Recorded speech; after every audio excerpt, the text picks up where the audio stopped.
Et on va commencer le lancement de la campagne 2024. Donc, bienvenue à ce webinaire.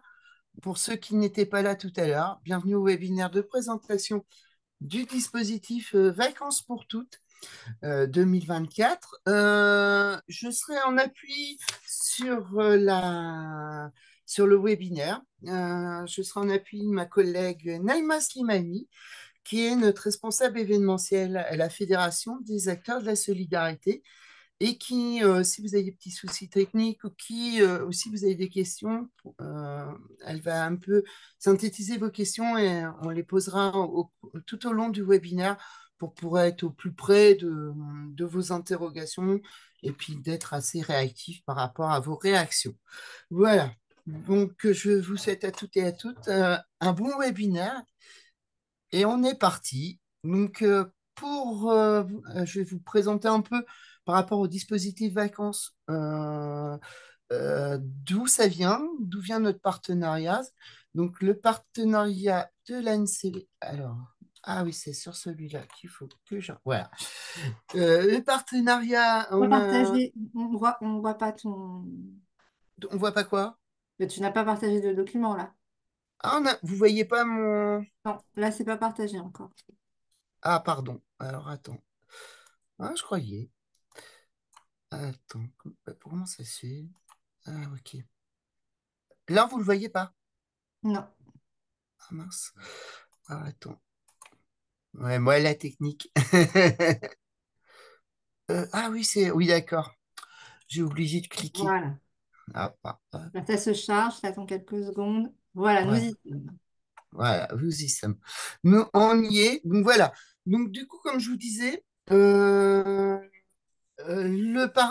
dispositif Vacances pour tous, il provient de notre partenariat avec l'ANCV. Pour vous expliquer brièvement ce que c'est, d'où proviennent les fonds qui sont donnés sur le dispositif. Vous savez que l'ANCV a une politique sociale et que dans ces politiques, l'ANCV est un organisme à vocation sociale et solidaire. Donc l'ANCV, hein, Agence nationale pour les chèques vacances. Et donc, vous connaissez plus la partie plus classique du volet social, qui est l'émission et la vente des chèques vacances au travers des CSE, enfin participation des salariés dans les comités, dans les CSE, et puis pour les salariés aussi des agents et agents de la fonction publique, sont des chèques vacances qui sont distribués dans le cadre du travail. Et de ça, à la fin de l'année, découlent des excédents. Et c'est avec le reliquat de ces excédents de gestion que l'ANCV a mis en place il y a déjà bien plus de 20 ans un volet solidaire à leur dispositif. Et ce volet solidaire concerne les aides aux projets vacances, donc, qui concerne aussi notre programme. Ce volet consiste à redistribuer les chèques vacances issus de ces excédents. Donc, c'est tout ce qui n'a pas été utilisé par les salariés qui sont reversés dans le volet social de l'APV, de l'aide au projet vacances. Après ça, la NCV, elle confie les excédents de gestion après un conventionnement avec une cinquantaine de têtes de réseau, dont la Fédération des acteurs de la solidarité. Et nous avons un partenariat avec la NCV depuis 2019. Donc, on en est à notre sixième année. Et cette année, notre objectif, c'est de faire partir 3400 personnes et on dispose pour cela de 884 000 euros. Donc voilà, pour le petit volet, pour vous expliquer un peu l'objectif de cette campagne 2024.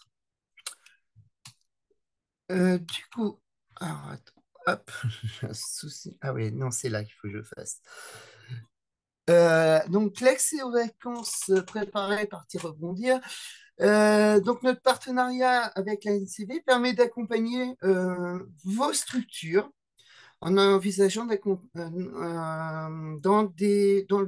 tout ce qui est le volet un peu départ en vacances, puisque, comme vous le savez, les vacances font partie, pour ceux qui font de l'accompagnement social global, font partie de l'association de l'accompagnement social global, puisque ça permet de travailler pas mal de choses avec les personnes. Donc, nous, notre partenariat, l'objectif, c'est de redistribuer les chèques vacances en venant compléter le budget des projets que vous montez avec les personnes accompagnées. Donc nous, on est vraiment en cofinancement des projets. On ne va pas vous donner de chèques vacances parce que vous voulez faire partir des gens. On ne travaille vraiment, nous, le dispositif s'adresse vraiment pour le financement de projets qui ont déjà été travaillés. Donc du coup, c'est pour ça qu'on demande à ce qu'il y ait comment dire, des cofinancements et que le projet soit travaillé avec les personnes et que les personnes elles s'investissent dans leur projet. On est aussi, nous, en tant que tête de réseau, on est un soutien stratégique et technique, notamment en vous fournissant des fiches techniques, en faisant aussi, en vous conseillant au niveau du téléphone ou au niveau euh, des emails, des mails quand vous avez des questions, quand vous voulez monter votre projet, mais vous ne savez pas comment monter le budget ou partir des fois. Donc nous, on vient en appui stratégique et on vient en appui technique de tout ça. Et puis nous aussi, l'objectif du dispositif vacances, c'est de pouvoir être un lien pour interpeller entre vous et les décideurs nationaux, un lien pour parler de ce qu'est à quoi consiste ce dispositif et pourquoi il est nécessaire pour les personnes en situation de précarité. Et on peut être amené à à faire un petit plaidoyer par rapport au projet vacances et puis plus largement sur tout ce qui est culture, loisirs en général. Voilà. Pour la petite explication de vacances pour toutes.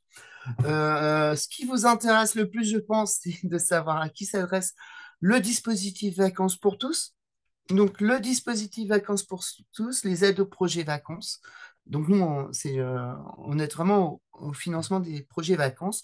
Donc, le projet s'adresse aux personnes malades, aux personnes fragiles, aux familles fragilisées aussi, bon, bah, les personnes qui n'ont pas forcément qui n'ont pas forcément beaucoup de ressources, qui n'ont pas de ressources, mais qui sont accompagnées dans des structures.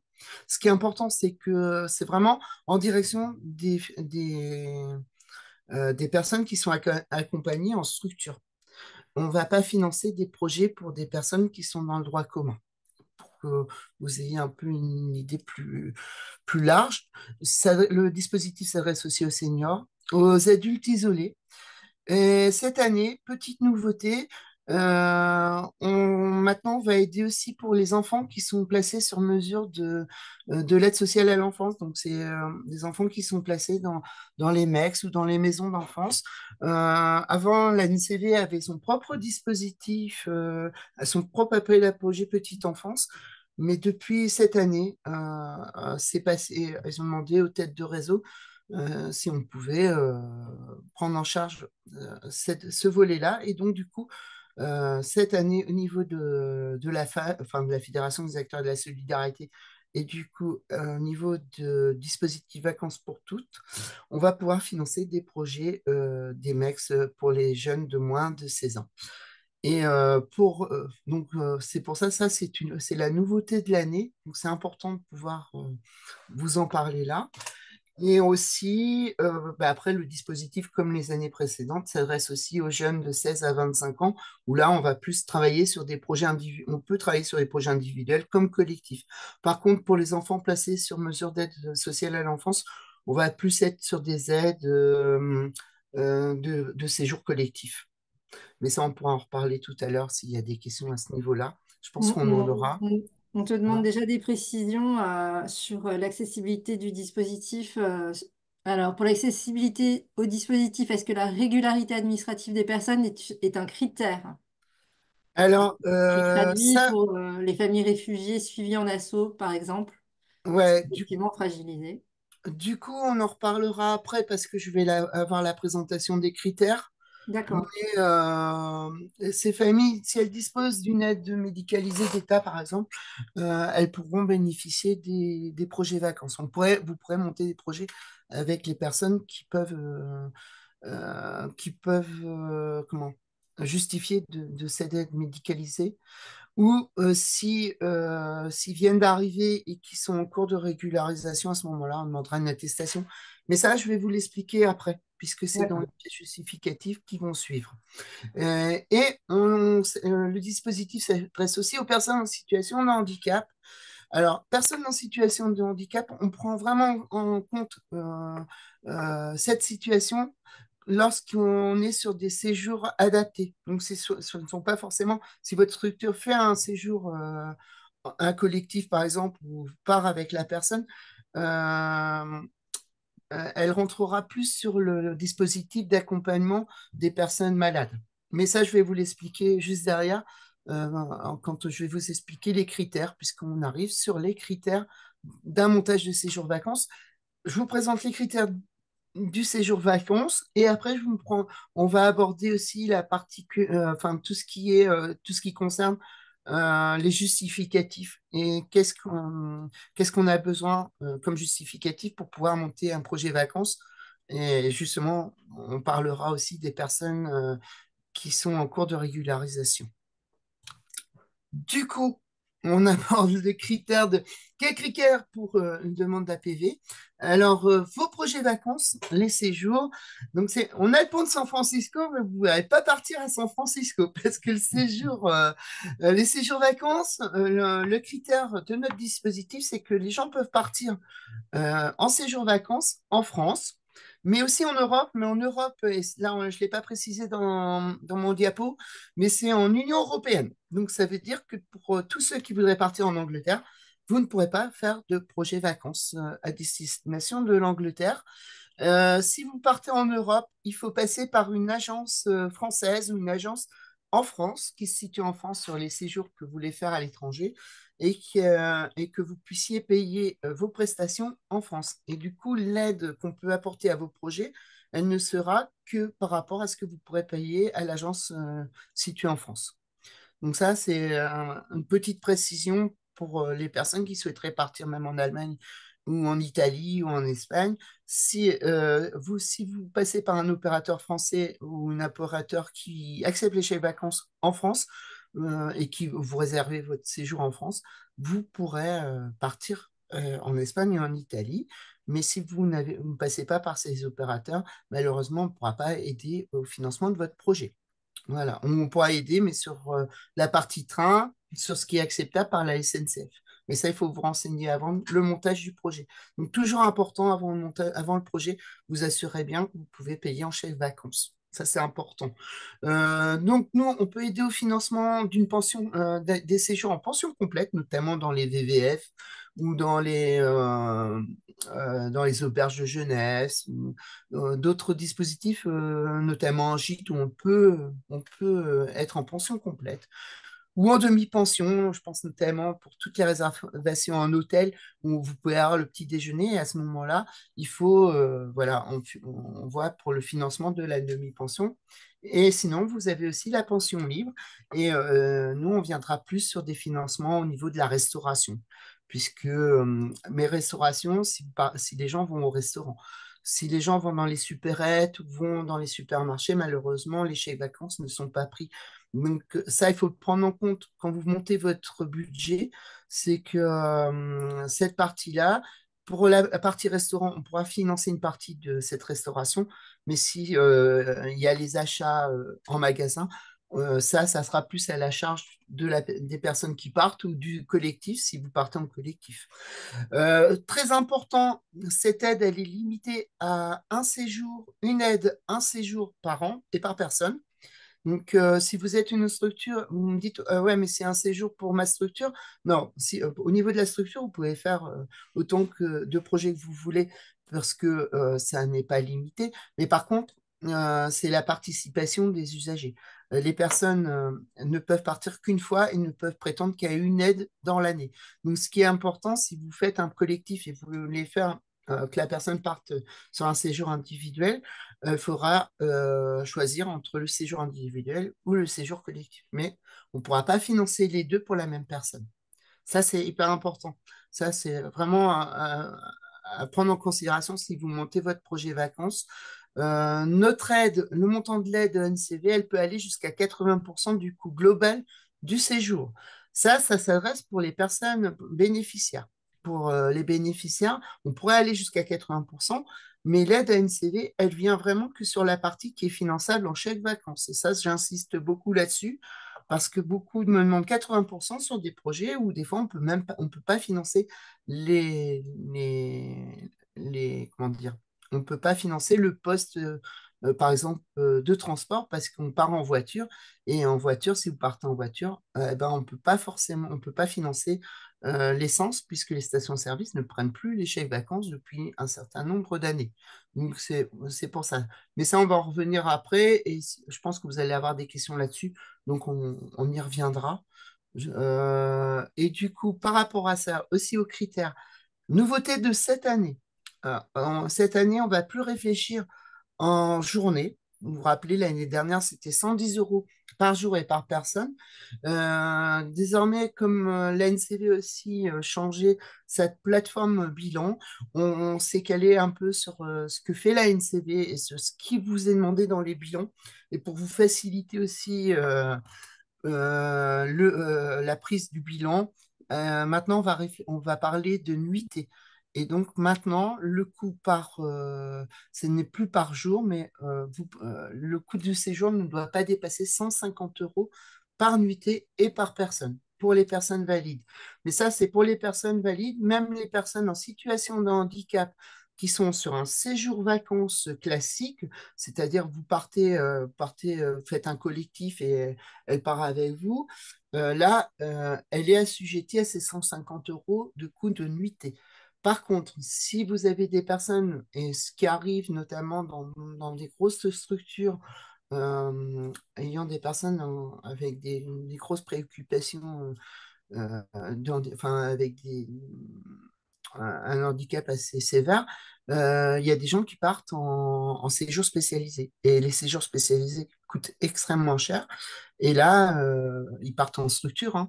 Donc, du coup, là, il n'y a pas de condition de coût maximum pour ces séjours. Bon, c'est des séjours qui sont quand même assez, enfin, c'est minimum dans notre dispositif, puisqu'on est plus sur des personnes qui sont dans des centres d'hébergement ou qui sont en, en insertion professionnelle, ou ce genre de choses. Donc, les séjours pour les personnes en situation de handicap, c'est vraiment pour les structures très adaptées. Dans le projet, quand vous faites vos demandes de critères, il y a aussi la demande de cofinancement. Et ça, c'est une obligation. Et ça, je tiens vraiment à insister sur le fait que même si vous vous dites oui, mais on n'aura pas le financement parce que on va faire une demande de cofinancement au CCAS ou au conseil départemental ou au conseil régional ou à la CAF, il faut, lors du dépôt de la demande, il me faut obligatoirement cette demande de cofinancement, une demande de cofinancement obligatoire. Ça, c'est pas moi qui vous l'impose, c'est notre conventionnement avec l'ANCV qui nous impose à ce qu'il y ait cette demande de cofinancement. Ouais, Puisqu'on ça ça fait fait partie partie. des questions qui ont été posées. Est-ce qu'un cofinancement ou un autofinancement suffirait? Et- Voilà. Non, non, non. Oui, après, bon, bah, vous faites la demande de cofinancement.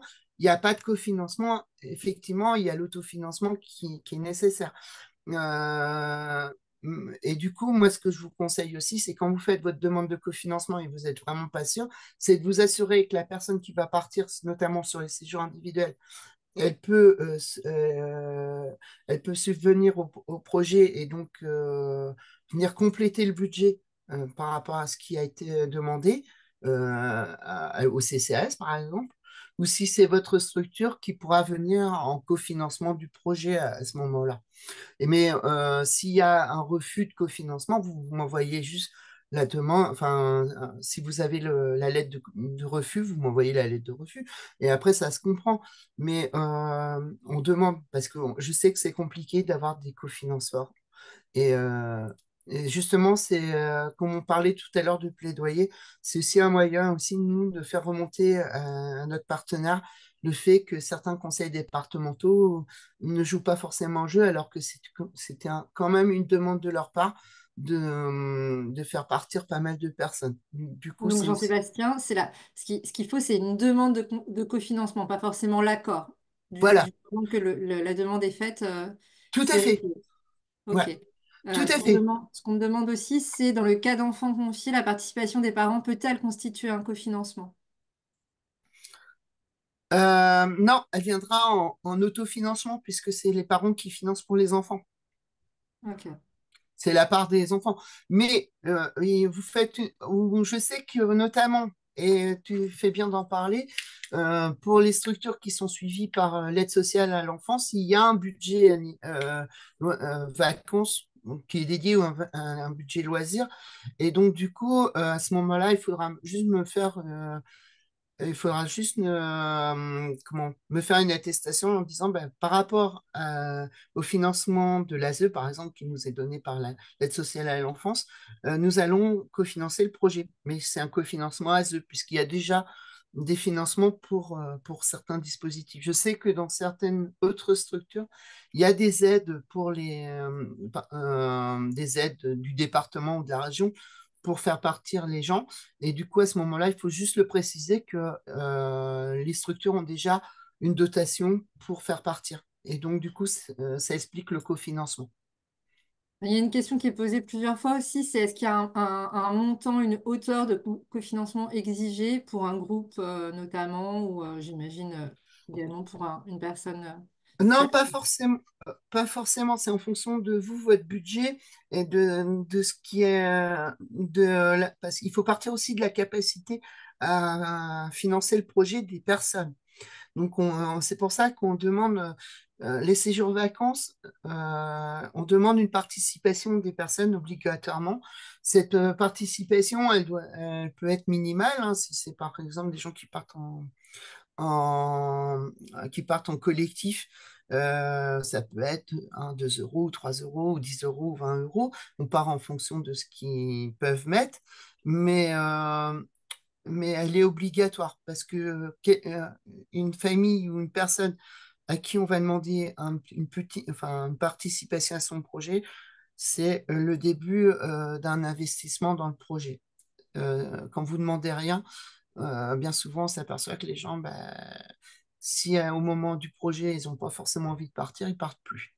Que s'il y a une aide, bah, ils partent. Mais voilà. Mais c'est surtout aussi si votre structure peut aider au financement, au cofinancement du projet. Si vous n'avez pas vos financements et que la personne, les familles n'ont pas beaucoup de ressources, voir si vous pouvez aider au départ. Je sais que certaines familles partent parce que certaines familles qui n'ont pas de ressources ont un pécule, reçoivent un pécule tous les mois par rapport à leur situation et que des fois, certaines structures font ça, elles demandent à la famille de placer 10, 20 euros de ce qui leur est donné pour leur projet vacances. Ça arrive des fois. On me Donc, demande aussi s'il y a un montant maximum pour le séjour à ne pas dépasser. alors, le montant maximum, le coût du séjour Oui, Ah, oui. pour le coût du séjour, il n'y a pas de montant maximum. Nous, il faut simplement, s'il y a un montant maximum, pardon, il y a un montant maximum parce qu'il ne faut pas dépasser 150 euros par nuitée et par personne. C'est ça le montant maximum. Si vous montez votre projet, vous divisez votre budget, votre budget, le budget général, vous le divisez par le nombre de nuitées, par le nombre de personnes. Et si vous êtes au-dessus de 150 euros, on ne viendra pas en cofinancement de votre projet. Puisque nous, c'est les critères qu'on a sur notre dispositif Vacances pour toutes. Tout projet qui dépasse 150 euros par nuitée sera refusé. C'est pour ça. Donc oui, si, et, je reviens sur ce que j'ai dit, il y a un coût maximum et donc un autofinancement. Et du coup, les séjours, vous pouvez partir entre 1 à 21 nuitées Enfin, avant, c'était 4 nuitées minimum. On est passé à une nuitée parce qu'on sait que pour certains collectifs, c'est compliqué de pouvoir partir 4 ou 5 jours parce qu'il y a aussi chacun, enfin, on a aussi des particularités chez les bénéficiaires qui ne, parce qu'ils ont pour certains peut-être des dialyses ou des addictions ou d'autres formes de choses qui ne permettent pas de partir plus de 2 jours ou 3 jours. Donc c'est pour ça qu'on peut maintenant partir entre 1 et 21 nuitées. Pour les personnes, pour les familles, je vous conseille quand même, c'est de partir quand même jusqu'à au minimum 4 nuitées parce que ça leur permet de partir plus longtemps avec les enfants. Mais Donc, quelqu'un rebondit en disant donc il faut obligatoirement une nuitée pour bénéficier des vacances, c'est bien ça. Il n'y a pas de voilà, dérogation possible. voilà. Alors, il y a une dérogation possible, justement, oui, sur les excursions à la journée. Mais alors, les excursions à la journée, cette année, on a décidé d'essayer de les refinancer. Mais les excursions à la journée, si vous comptez faire une excursion au mois de juin, là, on ne va pas vous aider au financement parce que c'est à titre dérogatoire. Donc, du coup, ça veut dire qu'il va falloir que les gens qui veulent faire une excursion à la journée nous fasse, enfin, remonte vers nous pour nous demander un formulaire qui est un formulaire de dérogation qu'ils vont devoir remplir et qu'on va envoyer au directeur des affaires sociales de l'ANCV et on va attendre l'aval de l'ANCV et on ne financera pas le projet tant qu'on n'aura pas l'aval de l'ANCV par rapport à ça, puisque les excursions à la journée, c'était un dispositif qui avait été mis en place en 2020-2021 pour répondre aussi au fait que les gens ne pouvaient plus partir en séjour au vu des conditions sanitaires et de la période Covid, hein. Et donc, du coup, ils avaient adapté pour que les collectifs puissent quand même faire des journées avec les personnes. Là, les excursions à la journée s'adressent, et ça, j'insiste vraiment, parce que si vous voulez que votre projet soit vraiment accepté, s'adresse vraiment aux publics qui sont vraiment le plus loin, les publics qui ne pourraient pas du tout partir sur une nuitée et qui voilà, et ça il faudra vraiment bien le justifier dans la demande de dérogation pour pouvoir prétendre à l'excursion à la journée. C'est vraiment quelque chose à la marge, mais c'est possible notamment pour les structures qui n'ont pas forcément de financement, enfin ne peuvent pas faire partir leurs encadrants, notamment s'ils font des séjours collectifs. Et là, ça peut s'expliquer, mais il faut vraiment argumenter dans la demande de dérogation. Dans le cas d'un cofinancement en interne, il faut joindre la lettre de demande ou l'attestation de la prise en charge suffit. Est-ce qu'il faut Euh, vraiment qu'il y ait une lettre de demande ou juste une ouais, attestation? il faut la lettre de demande. Ok. Et la prise en charge, vous me la faites après. Enfin, si vous n'avez pas eu l'aide, au moment du bilan, il faudra m'envoyer les pièces justificatives et dedans, vous avez pris en charge puisque vous n'avez pas pu avoir le financement. Et si j'ai une autre demande, j'imagine que ça sous-entend que la demande a été faite, que la réponse est négative. Est-ce que quand on remplit le dossier, on te met la lettre de demande plus la réponse négative immédiatement? Alors, non, c'est mais ça, on va reparler quand on va parler du bilan. Ok, Il faudra juste m'envoyer si vous avez une notification de refus de financement, vous me l'envoyez au moment du bilan. Comme ok. ça, on va le joindre au dossier, mais vous précipitez pas si vous avez la lettre de refus. De toute façon, quand vous faites la demande de chèque vacances, nous, ce qu'on demande, c'est simplement la lettre, la demande. Donc, parce qu'il y a certaines structures qui s'affolent en se disant, ah ouais, mais on n'a pas la réponse de notre cofinanceur, on peut pas vous. Si, vous pouvez faire votre demande de cofinance, enfin de votre demande d'aide au projet vacances sans attendre forcément la réponse de votre cofinanceur, hein. Ça, c'est Pour un important. couple, pour un couple en CHRS avec enfants placés en ASE, il faut demander le cofinancement ASE et éventuellement un autofinancement des parents. C'est une question. Ou est-ce que l'une Alors, suffit a priori? Alors, l'autofinancement des parents, ça, c'est obligatoire, de toute Ok. façon, puisque c'est la participation de la famille, ça, c'est une obligation. Et si l'enfant est placé dans une structure ASE, oui, vous pouvez faire une demande de cofinancement ASE, puisque ça rentre, cette aide, elle va aider à la famille, donc il n'y a pas de souci. Mais de toute façon, l'autofinancement, c'est obligatoire. Donc, pour tout projet, il faut une participation des usagers. Ok. On demande si c'est encore jouable dans les délais pour cet été. J'imagine que oui. Oui, c'est pour ça que nous vous présentons ce dispositif et que pour cet été, vous pouvez, la plateforme Win, qui est notre plateforme de dépôt des projets, est ouverte. Donc, vous pouvez la retrouver sur le site de la Fédération des acteurs de la solidarité dans le volet innovation et services. Et au niveau du service, vous avez vacances pour toutes et vous pouvez vous cliquez sur le lien déposer un projet et vous allez vous retrouver sur la plateforme Win. Pour ceux qui sont plus anciens et qui ont fait déjà le bilan sur la nouvelle plateforme ANCV, la plateforme ANCV ne sert que pour les bilans. Donc, pour toutes les personnes qui vous souhaitent, qui ont peut-être avancé en se disant, bah, je vais la mettre sur la plateforme ANCV, ma demande de chèque vacances, sachez que votre demande de chèque vacances ne sera pas traitée puisque c'est le bilan, c'est la plateforme qu'on se sert pour les bilans.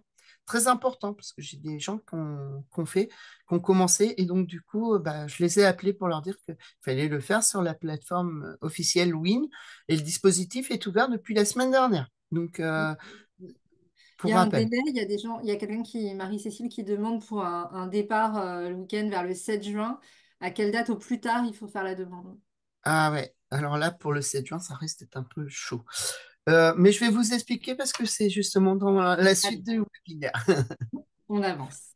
On avance. Donc, du coup, entre 1 et 21 unités. Donc, voilà. Qu'est-ce qu'on finance en chèque vacances? Et après, on va venir sur les critères qui vous intéressent. Alors, on finance la restauration. Il y en a pour tous les goûts et tous les budgets. Restauration. Donc, ce que j'insiste vraiment, c'est sur les opérateurs de tourisme, hein. La restauration, on vient surtout en financement de tout ce qui est restaurant, restauration rapide et tout le reste. Pour les achats en supérette ou en magasin, faut savoir que les chèques vacances ne sont pas forcément acceptés. Enfin, dans les magasins, c'est pas accepté. Certaines supérettes de camping acceptent, mais c'est très rare. Donc, avant de monter le projet ou avant de demander une aide et en vous disant bah, on va payer la restauration n'hésitez pas à appeler le camping pour savoir si le restaurant à côté, enfin, ou si la supérette à côté accepte les chèques vacances. Aussi au niveau des voyages et de transports. Donc, on peut aider au financement des trains, des vols en avion, des ferries, des autocars, des agences. Si vous passez en agence de voyage, on peut financer via l'agence de voyage.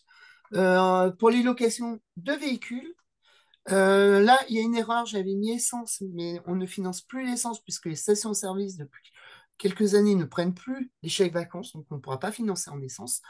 Et les péages. Les péages, si les personnes qui partent en voiture ont un pass type pass liberté, ils pourront charger leur pass liberté avec les chèques vacances. Donc, si vous le chiffrez, on pourra aider. Mais alors, à ce moment-là, au moment du bilan, il faudra fournir la facture du télépéage pour voir que cette somme qui a été demandée, qui a été chargée pour le pass liberté, a bien été utilisée. Très important. Voilà, parce que il y a aussi une chose très importante au niveau des péages. Sachez que les autoroutes, les sociétés d'autoroutes ne prennent pas les chèques vacances pour tout ce qui est passe liberté ou les passes autoroutes pour les associations. Puisque j'ai eu des associations qui ont essayé de faire ça et ça leur a été refusé, puisqu'ils ne prennent que pour les individuels. Donc, soyez vigilants par rapport à ça. Donc, Est-ce que la location d'un car rentre dans le financement? location de car, très bien, très bonne question. Parce que dans la location de car, sachez que certains autocaristes acceptent les chèques vacances. Par contre, il y a une grande partie des autocaristes qui maintenant n'acceptent plus les paiements chez les vacances. Donc, quand vous faites vos réservations ou quand, par exemple, pour un collectif, vous vous dites, on va partir, on va demander à notre autocariste s'il peut nous emmener, assurez-vous bien qu'ils prennent bien les chèques vacances. Parce que, et même aussi pour tout ce qui est loisirs, où les gens vont prendre le bateau. Je pense notamment aux gens qui vont sur Marseille, qui voudraient aller par exemple sur l'île de Frioul. C'est un exemple, hein, c'est juste un exemple. Sachez que certains bateaux ne prennent pas les chèques vacances. Et si vous partez avec un collectif et vous vous dites, bah, ça viendra financer notre trajet bateau, sachez que certains bateaux de tourisme ne prennent pas les chèques vacances. Donc c'est très important de bien tout ficeler avant de partir, parce que c'est ce qui serait dommage, c'est de mettre à défaut votre projet ou vous vous retrouviez avec bah, comment on fait pour financer le bateau pour partir sur l'île alors qu'on a prévu cette excursion. C'est hyper important de prendre en considération ça. C'est pour ça qu'on demande des devis, parce que des fois, sur certains devis, ça apparaît qu'on peut financer en chèque vacances. Donc, c'est pas pour vous embêter si on vous demande tout ça, mais c'est pour vous assurer que la somme qu'on donne en chèque vacances, elle est bien utilisée pour le séjour. Euh, on aide aussi au financement de l'hébergement. Oui, pour les transports, toutes les sociétés un peu Flixbus ne prennent pas en charge les chèques vacances. Très attention à ça.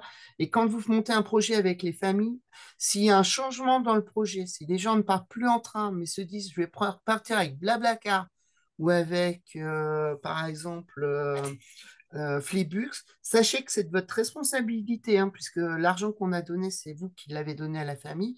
C'est que l'argent, bah, cet argent qui était dédié au transport, puisque la famille part en Blablacar ou partirait en Flixbus parce que ça coûte beaucoup moins cher, ça se comprend. Eh ben, c'est de vous assurer que cet argent ne sera pas dépensé et il faudra nous le restituer. Très important parce que ça va faire baisser aussi le coût du séjour et il faut vraiment s'assurer qu'on est bien en dessous des 80% du coût du séjour global. Là, j'insiste vraiment parce que ça arrive que des fois, on ait ce genre de problème. Et ça, on peut demander le remboursement des chèques vacances. C'est très important de bien prendre en compte tout ça.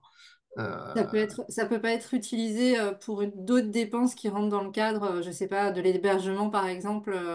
Ça peut être utilisé, mais à ce moment-là, si l'aide était déjà à 80%, bah, s'assurer qu'on ne dépasse pas les 80% du coût global du séjour.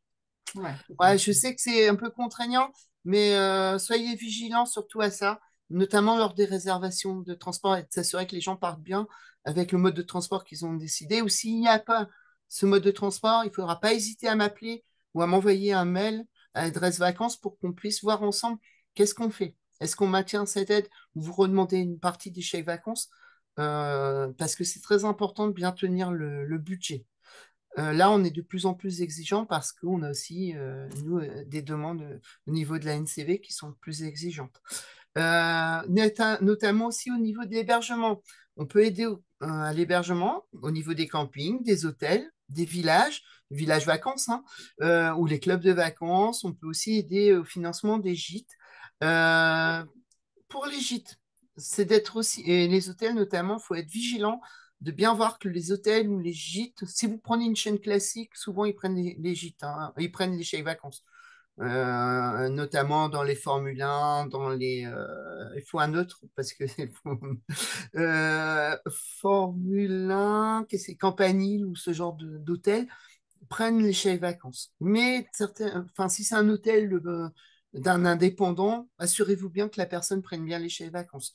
Pour les gîtes de France, pas mal de gîtes de France prennent les chèques vacances, mais pas tous. Donc, bien vous assurer au moment de la réservation que les gens prennent bien les chèques vacances Comme ça évite de se retrouver avec des chèques vacances en plus et que les personnes doivent mettre plus sur leur projet. Cynthia pose la question pour les Airbnb. Airbnb, c'est très très rare qu'ils prennent des chèques vacances. Donc moi, souvent, quand il y a Airbnb et que vous demandez un financement chez les vacances, je vous questionne directement de savoir si vous avez appelé le Airbnb pour savoir s'ils prenaient chez les vacances. Parce que on a tendance à enlever la part que vous avez demandé en hébergement, la part de chez les vacances que vous avez demandé, parce qu'on sait que beaucoup de Airbnb ne prennent pas chez les vacances. Ça, faut se renseigner au moment de la réservation. Après, au niveau de la culture et les découvertes, donc nous, on finance aussi hein, pour tous les musées qui acceptent les chèques vacances. On peut aider au financement des projets pour les visites de musées, les parcs d'attractions, les zoos, les spectacles, les planétariums, les visites d'aquarium, les visites enfin les acrobranches. Tout ça, vous pouvez les financer, mais que dans le cadre du séjour vacances. C'est-à-dire que si les familles, au retour de vacances, se disent ah ben, je peux me financer un McDo où je vais aller aux zones, machin, tel jour, ils pourront pas. L'aide qu'on vous donne pour le séjour vacances ne reste que pour le séjour vacances. Tout ce qui est dépensé en dehors du séjour pour lequel il a été validé, on peut vous demander le remboursement des chèques vacances.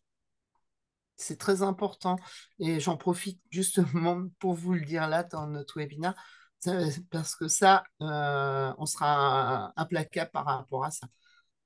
Chantal demande si ça fonctionne sur les auberges de jeunesse, mais j'imagine que c'est comme ce que tu dis depuis le début. Il faut poser la question à l'auberge de jeunesse en question, quoi. Tout à fait. Tu as très bien résumé. Il faut demander. Si vous avez un doute sur l'hébergement, appelez. Appelez l'hébergeur pour savoir s'il accepte les chèques vacances. Parce que bah, c'est vrai qu'après, ça peut mettre en échec le projet vacances. Donc, c'est pour ça qu'on demande aussi, si vous n'avez pas le temps d'appeler la personne, enfin le gîte, si c'est notamment dans les séjours collectifs, ou dans les séjours individuels, hein, de toute façon, bah, c'est d'impliquer les personnes et de leur demander qu'elles appellent, enfin les personnes qui veulent partir en vacances leur dire, bah, écoutez, est-ce que vous pouvez appeler pour avoir le devis? Ça les implique dans leur projet et c'est ça qui favorise aussi la réussite d'un projet, hein. C'est pour On ça. demande si les dépenses de loisirs, de restauration et de transport sont liées aux 150 euros jour-nuitée dont tu parlais Les tout à 100 l'heure, ou c'est un autre budget. Non, le budget, c'est le budget global. Les 150 euros de coût de nuitée par jour, enfin de coût de nuitée par personne, c'est le coût global du séjour. D'accord. Donc ça Donc, c'est comprend compris, le tout est transport, le compris. resto. Voilà.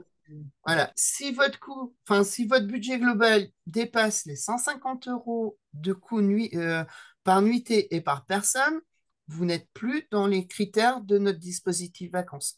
Et si ça dépasse, on ne viendra pas au financement de vos projets, puisque c'est nos critères. Et ça, on ne peut pas faire de dérogation par rapport à ça. Donc c'est très important. C'est pour ça qu'on demande aussi, bon bah, quand on fait des projets ou des hébergements, je sais que certains hébergements sont chers, mais peut-être réfléchir à voir si on peut pas diminuer le nombre de séjours. Je sais pas le nombre de jours, parce que des fois les gens veulent partir 15 jours ou 3 semaines.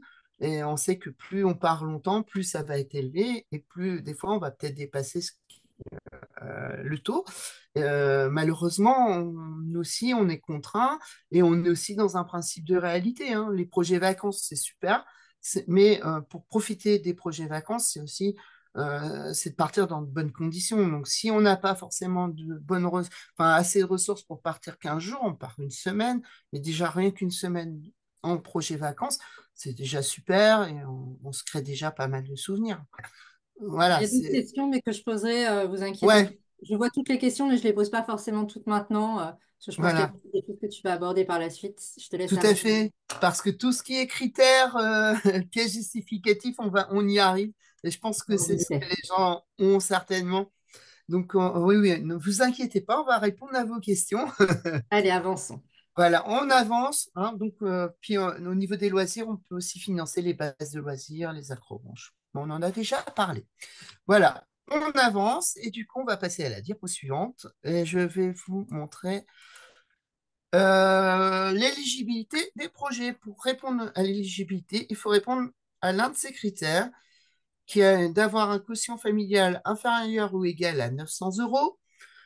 Pour les personnes en situation de surendettement, je sais pourquoi c'est mis surendettement, c'est simplement que si vous avez des personnes en situation de surendettement dans vos structures, et ce qui arrive régulièrement, c'est de travailler avec la personne un plan d'apuration, enfin de voir s'il y a un plan d'apuration qui est mis en place.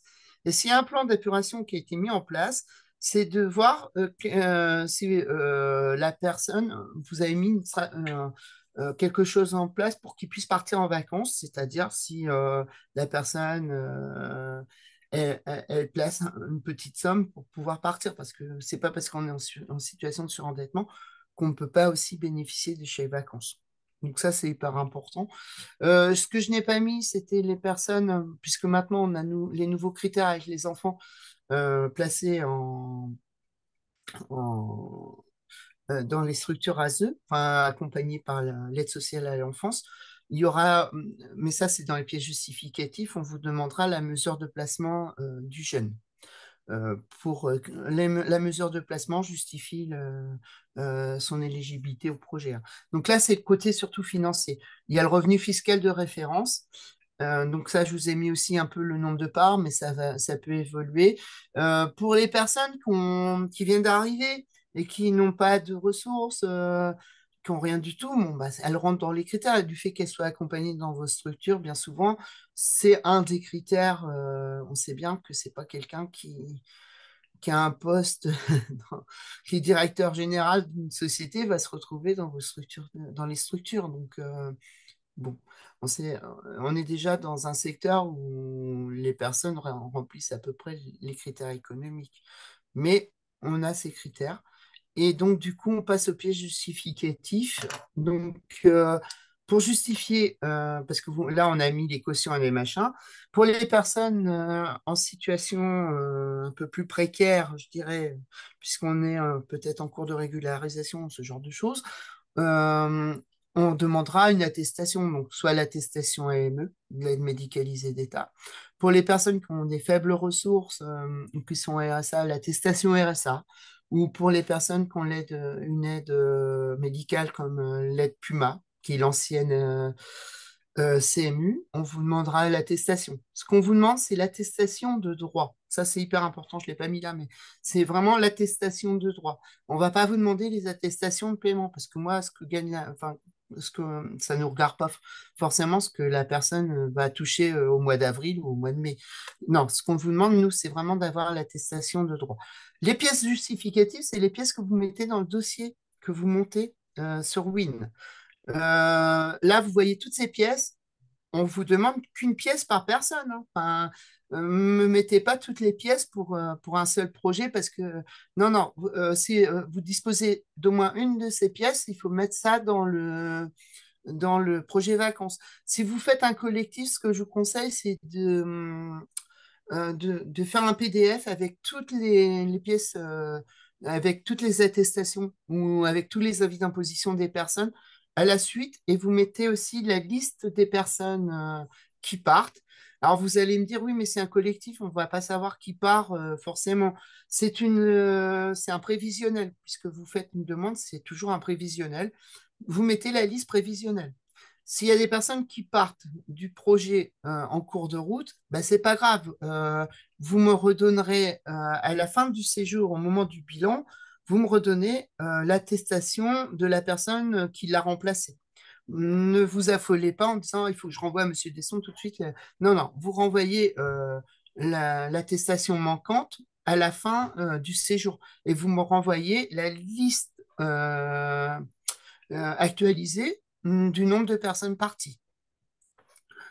Donc, parmi les pièces justificatives, pardon, je reviens à mes moutons, il y a l'avis d'imposition sur le revenu. Donc ça, c'est même les personnes qui n'ont pas forcément, qui viennent d'arriver, souvent les travailleurs sociaux font une demande de non-imposition. Donc vous pouvez, si vous êtes en attente de cet avis de non-imposition, m'envoyer la demande de réception d'un avis. Comme ça, dès que vous recevez l'avis de non-imposition, vous le fournissez au moment du bilan. On demande aussi soit, donc il y a soit l'avis d'imposition ou non-imposition, les attestations RSA, PUMA ou AME, mais vous avez aussi les attestations du QF CAF ou MSA, donc les attestations de droit au coefficient familial CAF ou l'attestation de droit MSA. MSA, c'est souvent pour les personnes en situation de handicap. Ça fait partie des pièces qu'on peut justifier, enfin des pièces d'éligibilité. À ce moment-là, quand vous allez faire votre bilan à la fin du séjour, il faudra bien mettre dans le bilan, puisqu'on va vous demander des renseignements sur les personnes, de mettre l'attestation, enfin le justificatif de l'attestation que vous m'aurez fourni. Si vous me fournissez tous un avis d'imposition, ça sera avis d'imposition. Voilà. Ou si une attestation RSA, c'est juste cocher la case RSA. Et Tu l'as dit, je crois, mais on demande si il faut l'ensemble des pièces ou seulement à minima une des pièces. alors, c'est justement bien joué. C'est une pièce, une seule pièce. Parmi toutes ces pièces, c'est une pièce par personne. Donc, vous avez vous envoyez un avis d'imposition. Mais moi, je n'ai besoin que d'une pièce justificative par foyer. Par exemple, pour les foyers où c'est l'avis d'imposition, bah, tous les enfants, en principe, sont sur l'avis d'imposition, ou ça peut être l'attestation CAF, mais vous m'envoyez qu'une pièce. C'est une pièce de tous ces pièces justificatives. Ça, c'est les exemples. C'est attestation RSA, ou attestation PUMA, ou attestation AME, ou avis d'imposition ou attestation CAF ou attestation MSA. Et si vraiment, parce que là, vous attendez, vous attendez que les personnes reçoivent leur papier, enfin leur justificatif administratif, là, on demandera, vous pouvez, à ce moment-là, mais c'est vraiment, si vous avez aucune de ces pièces, faire une attestation sur l'honneur signée du chef d'établissement ou du responsable d'établissement, c'est toujours mieux. Et pour les bénévoles, si vous êtes une structure bénévole, bah, plus sur le côté bénévole. Mais moi, voilà, ce qui est important, c'est vraiment d'avoir l'une de ces pièces justificatives, c'est mieux. Et donc, je ne l'ai pas mise ici, mais la pièce justificative pour les enfants, ça sera donc la mesure de placement qu'il faudra joindre pour chaque enfant. Si vous faites un collectif avec des enfants placés, c'est la mesure de placement pour chacun. Et ça, tous les établissements qui accueillent les enfants placés ont cette mesure. Ça, comme c'est nouveau cette année. Bon, je ne l'ai pas encore mis dans mon diapo, mais ça, c'est important de le mettre. Et donc là, on le reproduit, hein. Et si vous aviez lu un peu mon, mon diapo, s'écrit en rouge, attention, pour chaque bénéficiaire adulte, la production d'un justificatif de ressources est obligatoire. Mais j'aurais pu mettre que d'un justificatif. Donc ça, il faudra que je le modifie, comme ça pour vous aider plus. Et au niveau des séjours, donc pour les accompagnants, par contre, si c'est l'aide, elle peut aller jusqu'à 30% du séjour s'ils ne remplissent pas les critères économiques. Ça, c'est notamment pour les accompagnants de salariés. Si c'est des gens qui partent, si c'est des familles qui partent, la dame, elle part avec son compagnon ou sa compagne ou quelqu'un de la famille de très proche, on pourrait aider au financement jusqu'à 80, au même critère que la personne qui part. Mais, et ça, il y a juste une condition, il faut vraiment que la personne, elle ait rempli, qu'elle fournisse l'un de ses justificatifs. Donc une pièce, une attestation RSA ou un avis d'imposition. Si vous n'avez pas cette pièce justificative, la personne ne veut pas vous donner cette pièce justificative, on ne viendra pas au financement de cette personne. Puisque l'aide jusqu'à 30%, c'est beaucoup. Moi, je vous le conseille, c'est sur les personnes, enfin sur les collectifs. C'est pour les projets collectifs. Puisque un salarié, on sait très bien que bon, bah voilà, c'est la structure qui vient au financement du projet. Naïma, tu avais une question, je crois. Ouais, on demande si l'attestation ADA, ça marche. Non, non, non. Ok. C'est une de ces pièces qui sont mises ici. Les autres pièces ne sont pas des pièces éligibles. Donc MDPH non plus, j'imagine, si elle est Euh, remplacée. MDPH, comme c'est dépendant un peu de la MSA et de la CAFSI, MDPH, on accepte. Ah, ok. Donc Puisque MDD. ça justifie justement du côté handicap. Ok. Mais toute autre pièce qui ne sont pas sur cette diapo ne sont pas acceptées. Voilà, parce que j'ai aussi, et ça c'est hyper important, toutes les pièces d'identité des personnes. Ça m'arrive que des personnes m'envoient aussi on m'envoie le récépissé de la personne ou on m'envoie sa carte de séjour. Ces pièces justificatives ne sont pas des pièces éligibles. Et moi, j'ai pas besoin de savoir si la personne, voilà, elle est régularisée pour jusqu'à telle période ou telle période. Ça reste un peu son domaine privé. Ça ne me regarde pas. Ce qui me regarde, c'est que moi, si j'ai pas ces pièces-là, je vais vous les réclamer. Sachez que si je n'ai pas une de ces pièces justificatives lors du dépôt, vous n'aurez pas de financement du projet vacances. Donc, c'est hyper important de tenir compte de ça. Voilà. Et donc, du coup, on parlait des accompagnements éventuels, donc les mêmes critères.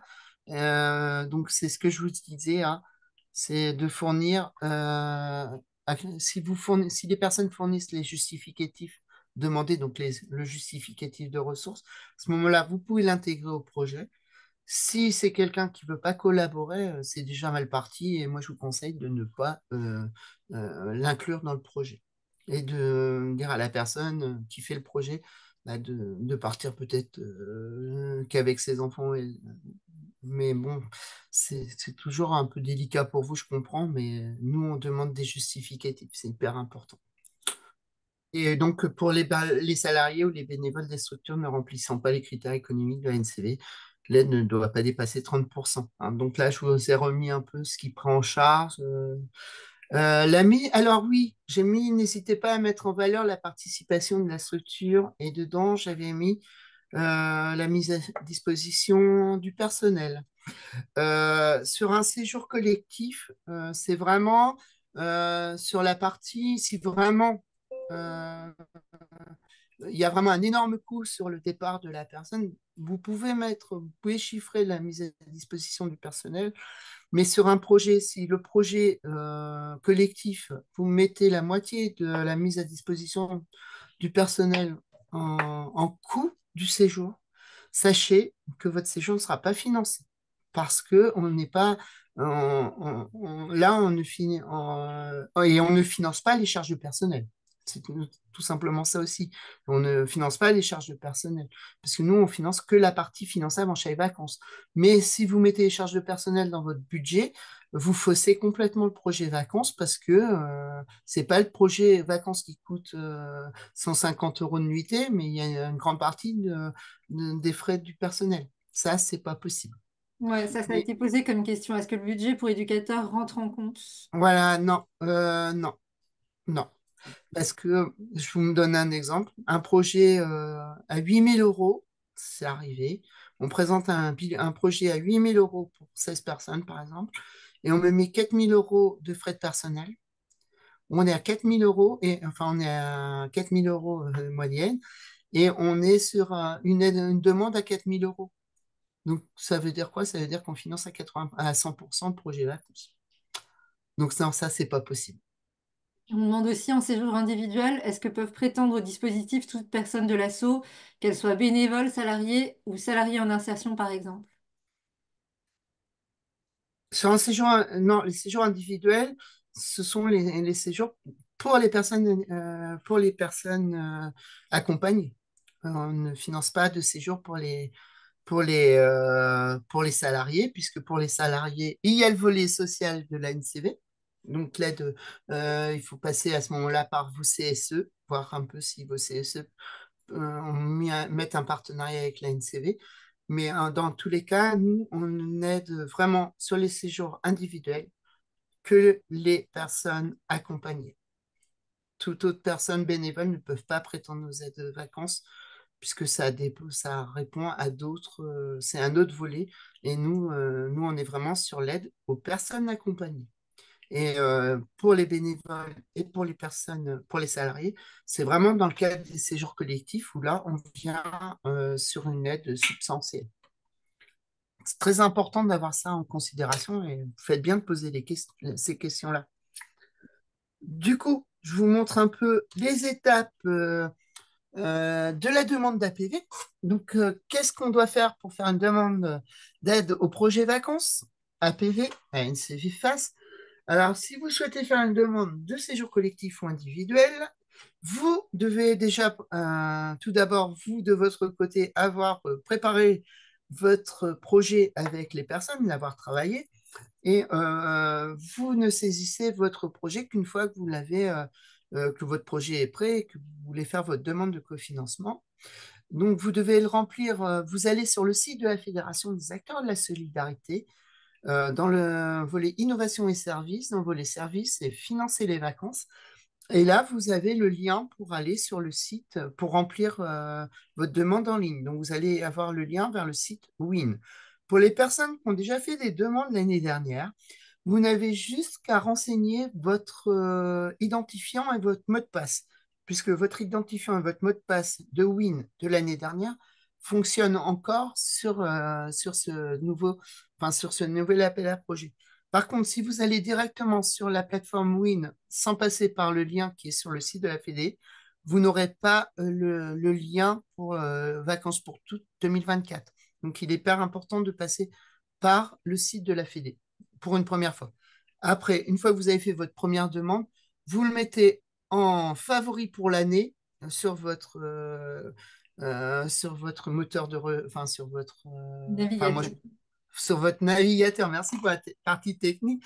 Vous mettez en favori et comme ça, vous n'aurez pas forcément besoin de repartir sur le site de la FAS, de la Fédération des acteurs de la solidarité, pour faire une nouvelle demande, puisque vous aurez déjà ouvert le lien. Mais du coup, quand vous saisissez un projet, c'est un projet enfin, par demande. Une demande, un projet. C'est pas, vous pouvez pas faire plusieurs projets dans la demande que vous faites. C'est-à-dire que vous ne pouvez pas mettre dans un même projet toutes vos demandes de chèque vacances.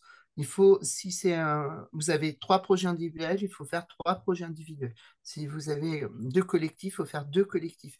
On ne va pas faire un package, puisque nous, on aide au projet. Donc, c'est une aide au projet. Donc, c'est hyper important d'avoir cette notion-là. Donc, une fois que vous avez saisi votre truc, vous pouvez saisir votre projet. Donc, bien renseigner le responsable légal de votre structure.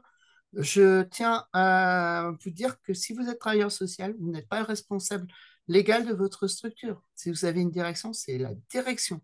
C'est le nom du directeur qu'il faut mettre sur le. Vous ne mettez pas le nom de votre chef de service, vous mettez le nom de votre directeur. Et dans la partie personne qui suit le projet, c'est vous. Vous mettez le travailleur social.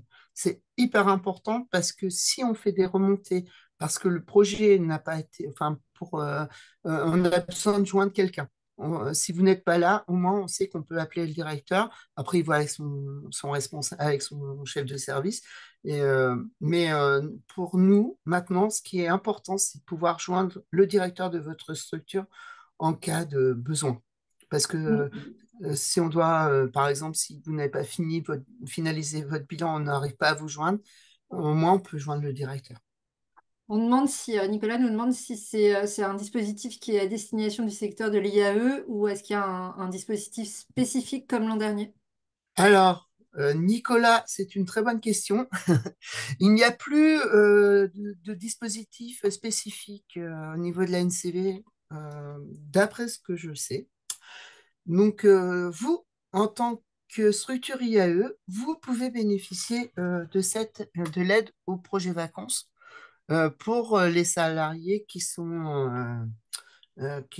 comment dire, c'est pour tous les salariés qui sont là pour 18 mois, par exemple, les salariés en insertion, juste les salariés en insertion. On ne va pas pouvoir aider les salariés qui sont permanents sur votre chantier d'insertion, par contre.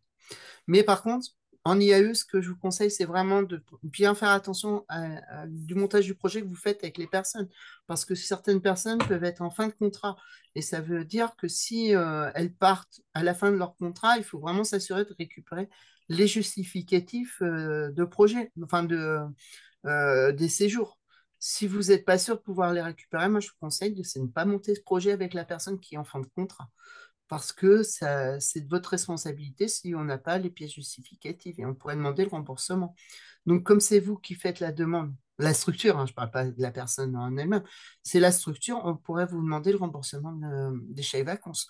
Et donc, à ce moment-là, c'est à vous aussi de voir avec la personne avec qui vous avez aidé au financement qu'elle vous fournisse bien les justifs ou qu'elle vous rembourse la somme. Ça, c'est hyper important. C'est de plus en plus, on vous demande d'être de plus en plus vigilant à ça. Donc, une fois que vous avez fait votre bilan, votre demande, vous avez bien vérifié que vous étiez en dessous des 80% de coûts et tout. Vous validez le projet et à ce moment-là, votre dossier passe en examen avant comité. Je vous conseille, quand vous faites votre demande sur Win et que vous avez validé, c'est des fois, le site ne renvoie pas forcément tout le temps le message comme quoi le dossier est à modifier. Moi, je vais vous envoyer un mail pour vous signaler tous les points qu'il y a à modifier. Tant que les points ne sont pas modifiés, vous pouvez pas revalider. Enfin, vous pouvez revalider, mais si les points ne sont pas modifiés comme on vous l'a demandé, votre dossier passera jamais en comité. Donc ça, c'est hyper important. C'est plus un dossier est rempli correctement, plus vite il passe en comité et plus vite vous avez les chèques vacances. Un dossier mal rempli, ça peut prendre 3, 4 semaines et donc le traitement peut être beaucoup plus long aussi. C'est pour ça, je vous conseille d'être vraiment vigilant quand vous montez votre projet, c'est de vraiment avoir tous les éléments euh, à disposition et de bien joindre pour chaque poste des devis. Donc les devis, vous allez me dire, oui, mais des fois, on n'a pas forcément les devis pour les restaurants ou pour les loisirs, par exemple.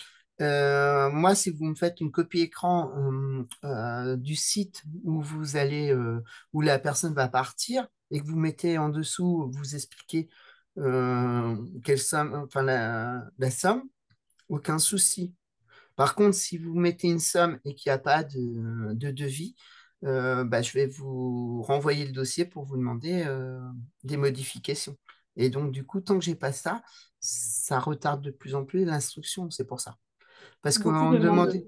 beaucoup Oui, demandent des délais justement de réponse. Donc, bah, une fois que justement, le c'est pour ça que dossier est complet, quel est le délai du coup voilà, d'instruction? c'est pour ça que je vais y répondre maintenant.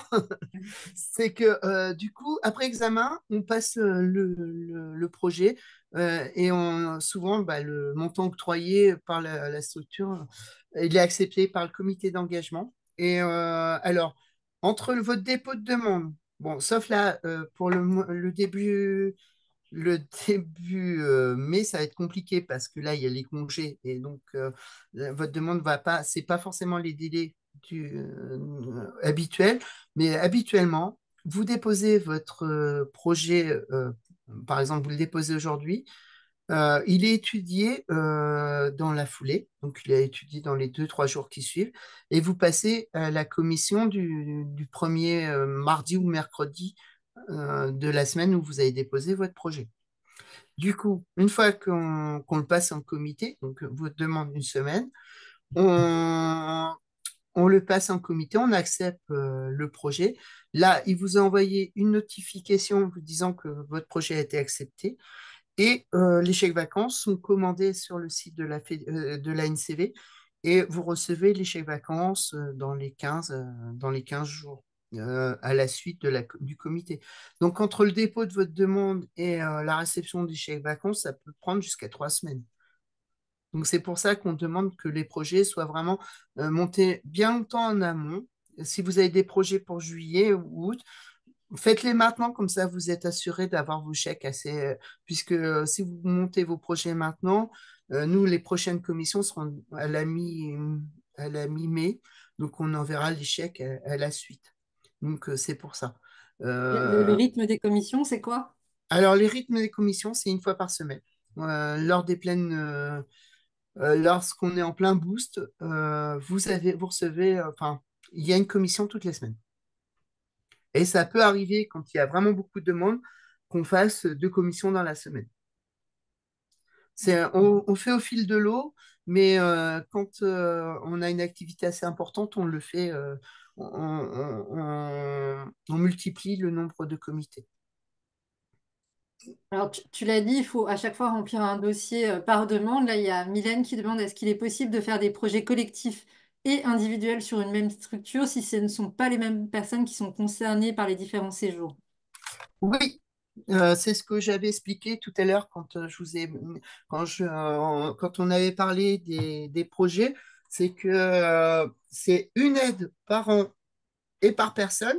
Mais par contre, sur la structure, ça ne bloque pas les demandes de projet. Si vous avez des projets collectifs et des projets individuels, aucun souci, vous pouvez autant que vous pouvez, enfin autant que ce soit possible. Et si on a encore les financements, on pourra vous aider au financement. Mais par contre, bien être vigilant, c'est que vous ne mettiez pas une personne sur si vous faites trois collectifs, c'est unique, hein, que les personnes, elles ne peuvent pas être sur les deux autres collectifs. Ça, il faut vraiment en avoir conscience parce que ça peut arriver qu'on ne fasse pas attention, mais là, on vous demande vraiment d'être vigilant à ça. Si la personne, elle part en individuel, elle n'aura pas de financement. Vous ne pouvez pas demander de financement chez les vacances pour cette personne sur le collectif.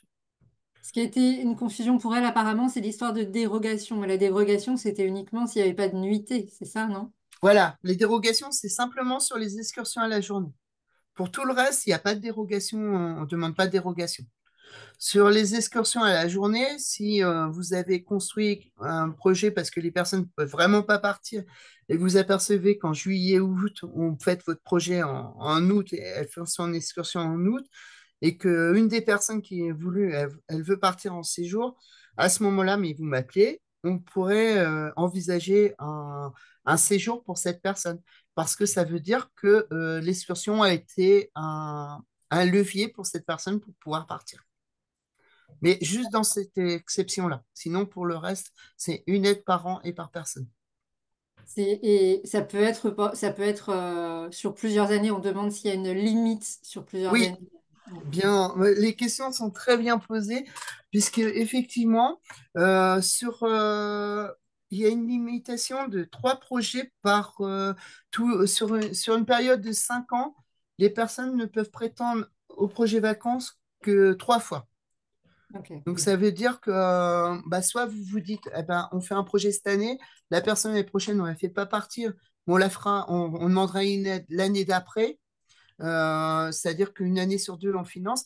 Je pense notamment, c'est surtout le cas pas forcément pour les CHU ou les CHRS, parce que là, les gens restent un peu moins longtemps, mais je pense notamment aux résidences sociales où là, les personnes restent longtemps, les pensions de famille.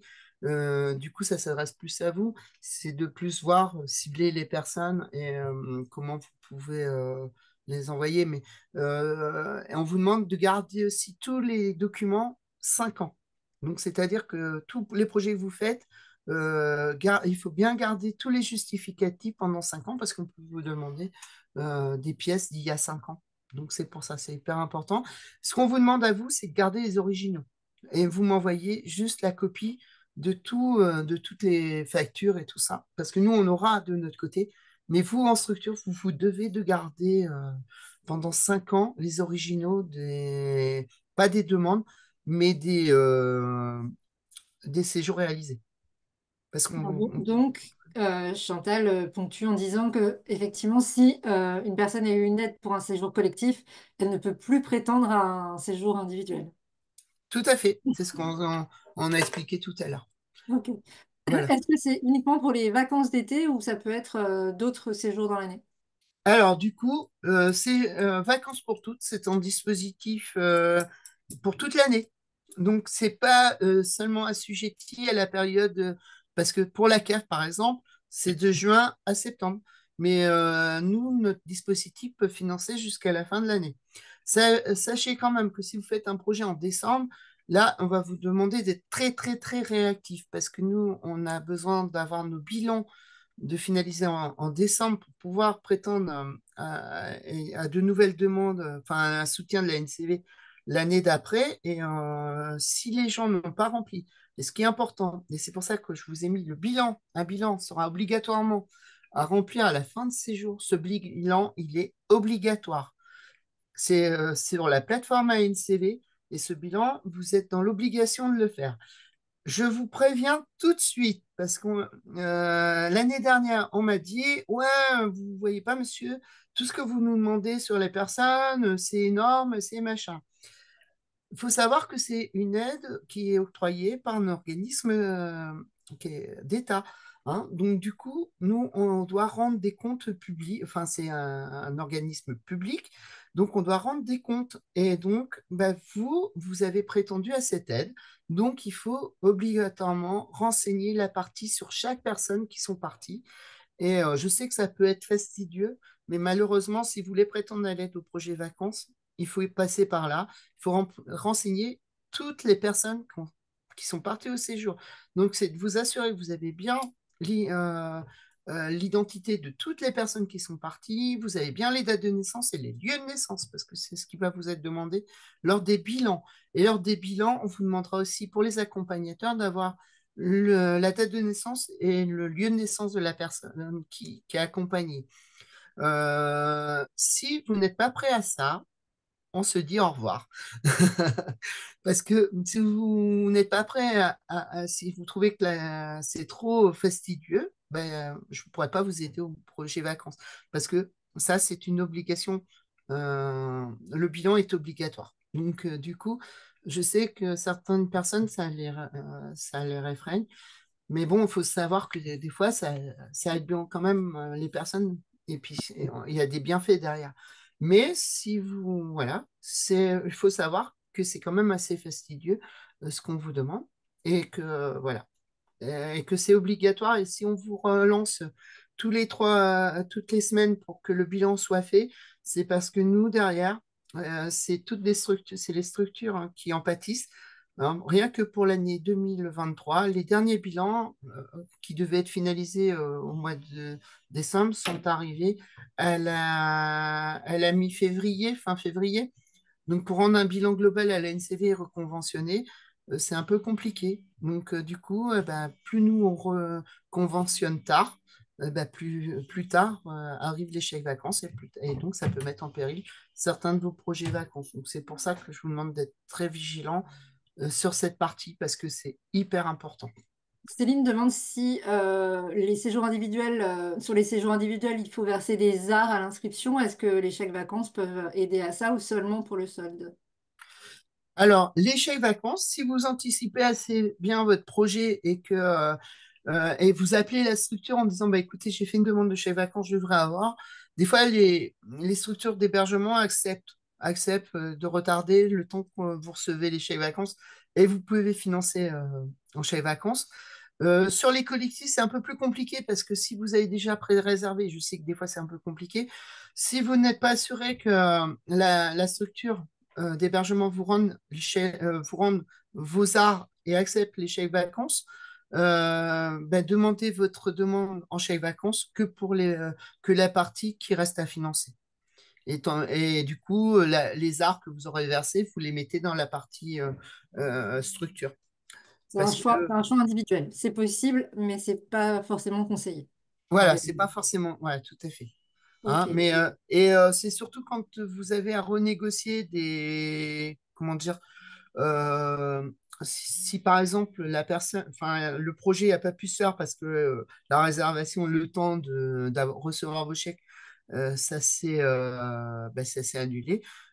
S'il y a un changement de lieu ou un changement d'organisme, il faut vraiment nous prévenir. Vous nous prévenez et on voit ensemble par rapport au projet, puisque ça change le projet. S'il y a un changement de modalité aussi de transport ou d'autres choses, qui voit que l'enveloppe de chez vacances, elle va être modifiable, il faut nous prévenir aussi. Et on voit ensemble. Ok. On arrive à peu près à la fin de ce temps de webinaire. Donc, on te demande quels sont les éléments qui sont demandés lors du bilan en plus des informations personnelles des usagers Les informations qu'on vous demande, c'est tout simplement le budget avec les factures. avec les factures. Alors les factures sont à renvoyer à l'adresse vacances pour toutes. Donc l'adresse est vacances, mais je vais vous la mettre juste derrière. C'est vacances au pluriel, arrobas, fédérationsolidarité.org. Mais ça, vous allez le recevoir quand vous faites votre demande, vous recevez une notification d'attribution et toutes les informations sont mises sur la notification d'attribution.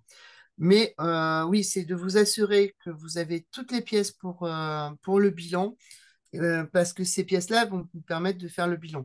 On vous demande aussi, à la fin du séjour, c'est de renseigner la plateforme bilan euh, au maximum 30 jours après le séjour. On a décidé que si, au-delà de ce délai, quand on n'a pas les bilans qui sont saisis sur la plateforme bilan, on enverra un mail, on vous enverra un mail de relance. Et si on n'a pas de, si rien ne se fait, on enverra un mail à votre direction pour demander à ce que ce soit fait. Tout ça, c'est pas pour vous embêter, c'est simplement pour aider à ce qu'on ait tous nos bilans à temps pour pouvoir reconventionner le plus vite possible et que permettre à toutes les structures de pouvoir bénéficier des chèques vacances le plus tôt possible et puis de pouvoir faire un webinaire le plus tôt possible aussi et pas le faire fin avril, mais le faire avant, quoi. Je pose les dernières questions que j'ai pas posées au fil de l'eau, qui étaient un peu plus haut. Est-ce qu'il faut être obligatoirement bénéficiaire des droits de CAF?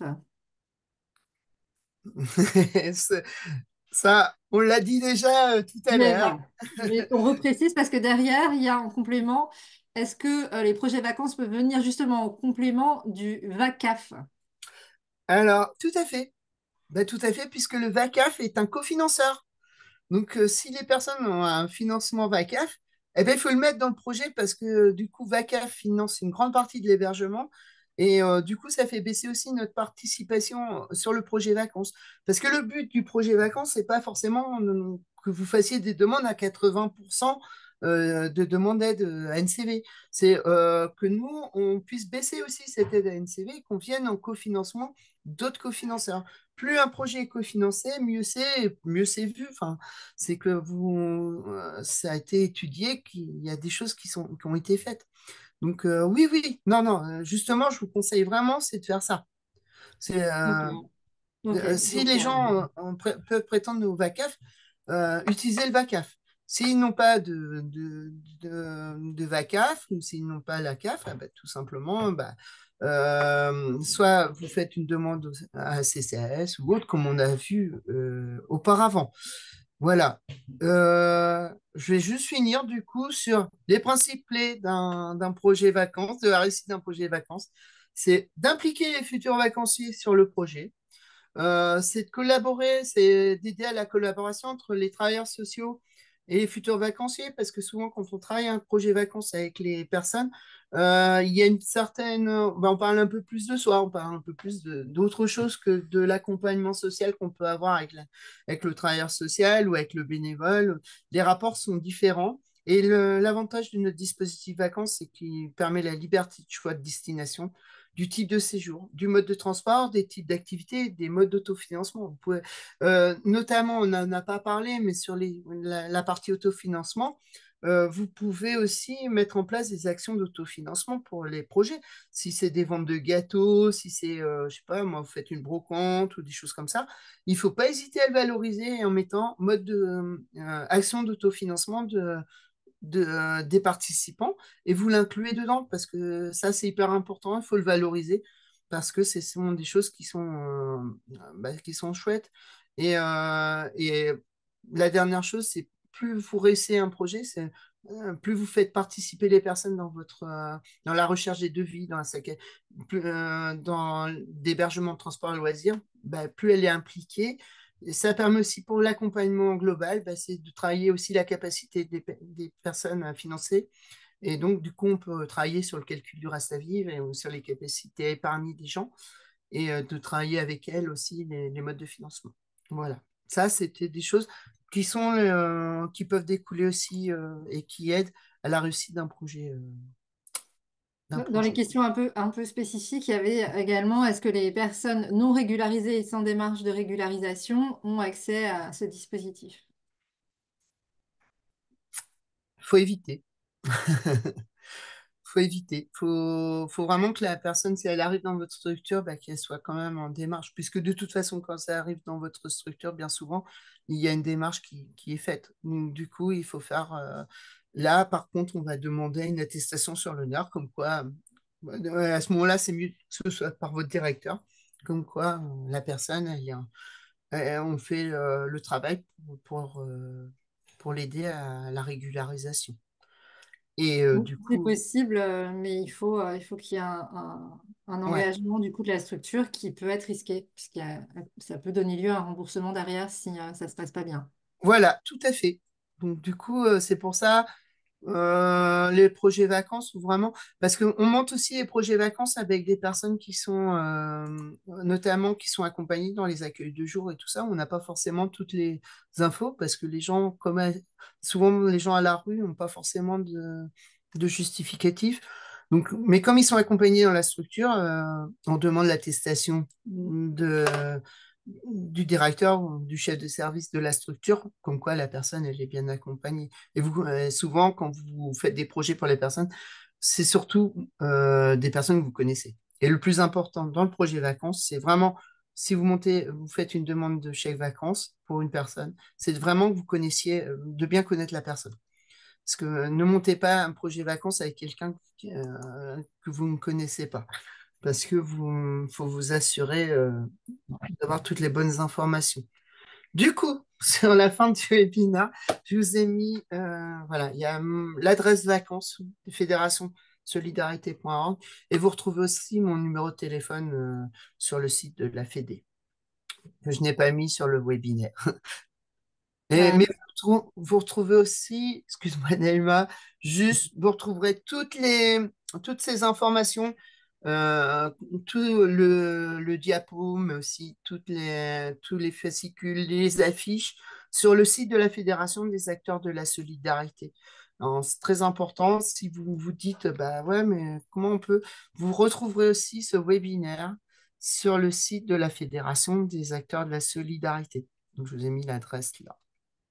on te demande s'il y a un lien vers Win, quelle était l'adresse de Win, mais Alors, je ouais, pense que c'est des gens qui n'ont pas forcément suivi ce qu'on s'est dit c'est tout ça. le long. Je vous renvoie au webinaire, enfin, au Le début du début du webinaire. webinaire, mais je peux vous repréciser, vous allez sur le site de la Fédération des acteurs de la solidarité, donc www.fédérationsolidarité.org. Et là, vous allez retrouver dans la partie innovation recherche, innovation service, la partie service est dans le lien vacances pour toutes, vous retrouverez le lien vers Win et vous ne pouvez accéder au dispositif, enfin la demande 2024, qu'en passant sur le site de la Fédé et le lien vers Win. Une fois que vous avez le lien vers Win, vous allez créer votre mot de passe et vous pourrez déposer vos projets vacances. Je vous conseille, si vous voulez réutiliser ce lien pour éviter de repartir tout le temps sur le site de la Fédé, mais ça peut être bien parce que ça vous permet de voir aussi l'actualité de notre fédération, de le mettre en favori sur votre moteur, enfin sur votre Neymar, je ne sais plus comment Navigateur.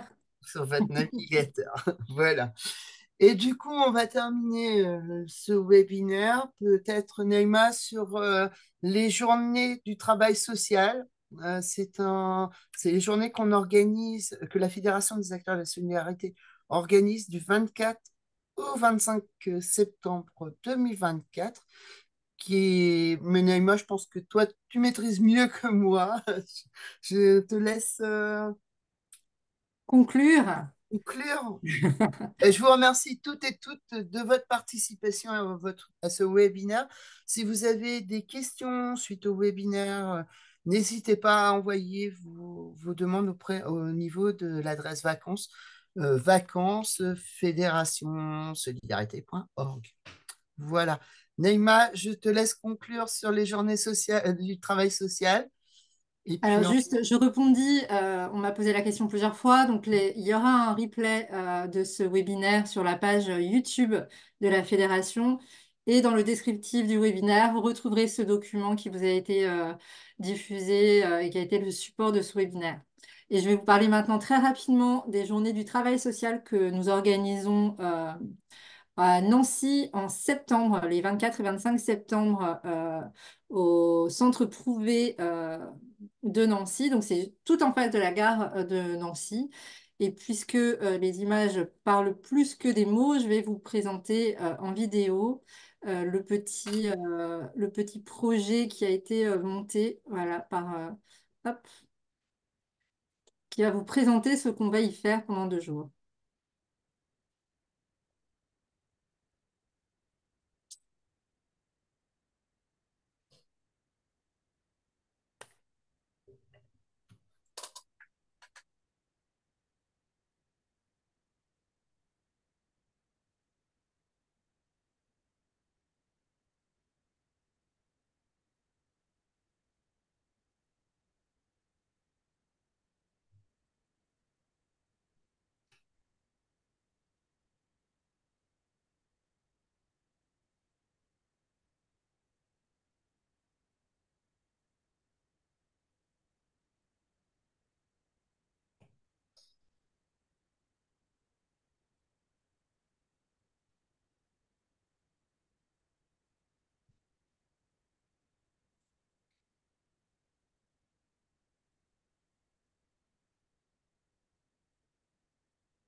Donc voilà, vous l'aurez Voilà. compris, c'est 2 jours avec des conférences, des tables rondes, des ateliers, un hall d'exposition où il y aura aussi des choses un peu plus ludiques et puis des assos qui viendront vous présenter leur travail. Donc bah, d'ailleurs, si vos structures souhaitent avoir un stand, vous êtes les bienvenus. Si vous souhaitez participer à des ateliers, etc. Oui, ça n'est pas à Paris cette fois-ci. On fait très régulièrement des journées nationales sur des thématiques précises à Paris. Mais ce rendez-vous-là aura lieu à Nancy, parce qu'on a de nombreuses fédérations en région aussi. Et les tarifs varient selon le fait que vous soyez adhérent ou pas, que vous veniez seul ou pas. Il y a un tarif spécifique pour les personnes accompagnées qui est très peu cher. Il y a un tarif étudiant qui est très peu cher également. Voilà, vous pouvez vous retrouver toutes ces informations donc, sur notre site que je vais vous mettre. Hop, le site de ces journées que je vais vous mettre dans la discussion. Et sur ce site d'ailleurs, quand bien même vous ne pourriez pas venir, mais que vous êtes intéressé par ce qui s'y passe, on y publiera régulièrement des informations sur ces journées en amont et puis pendant et probablement après. Voilà. Le lien vers la vidéo. Eh ben, écoutez, c'est une vidéo que j'ai partagée sur LinkedIn. Donc, si vous allez sur le LinkedIn de la Fédération des acteurs de la solidarité, vous allez le retrouver. Hop, je ne sais pas si je peux le partager comme ça. Je vais Alors ça, essayer. je ne Hop, sais pas. je ne sais pas non plus. J'essaye de vous le partager dans la conversation. Euh, voilà. Hop. Et puis, Ouais, ben, quoi qu'il en soit, merci à tous encore pour votre participation. Jean-Sébastien est disponible pour vos questions sur le séjour vacances. Et moi, je le suis sur ces journées-là. Voilà. voilà. Du coup, on fait d'une pierre deux coups. Mais de toute façon, c'est très lié puisque les vacances aussi font partie dans le travail social. Ça fait partie d'un des outils aussi de ça. Ces journées vont être très intéressantes. Et pour ceux qui pourront y participer, vous allez pouvoir rencontrer aussi les différents acteurs de notre réseau et les conférences et tout vont être vraiment très sympas. En tout cas, Naïma, je te remercie aussi pour ton soutien sur ce webinaire. Et puis, on va vous souhaiter une bonne fin de journée à vous et à toutes et à tous. Et, euh, et j'attends vos projets vacances. Et bon soleil en attendant les vacances. Et bon Voilà, on vous courage. a envoyé un peu de soleil. Au revoir. Au revoir. Est-ce qu'il est prévu une nouvelle réunion pour les JO? Pas. Non. Au revoir. Ah ouais, j'ai pas vu.